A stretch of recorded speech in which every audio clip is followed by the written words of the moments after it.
Hello friends, welcome to our YouTube channel. In this video, I am gonna tell you about how to fix your Wi-Fi problem in your Samsung smartphone. Before watching this video, if you have not subscribed to our YouTube channel, then subscribe to it and like our video. So let's start friend. To fix it, first you have to go to the settings. Then friends, you have to scroll down and click on applications.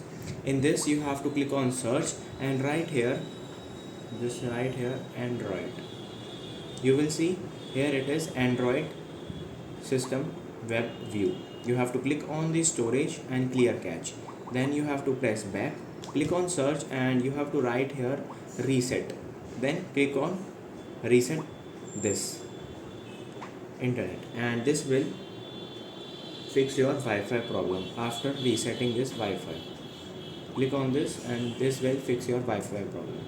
I hope you like this video. If you like this video, then subscribe to our YouTube channel for more helpful tips and tricks videos. See you next time.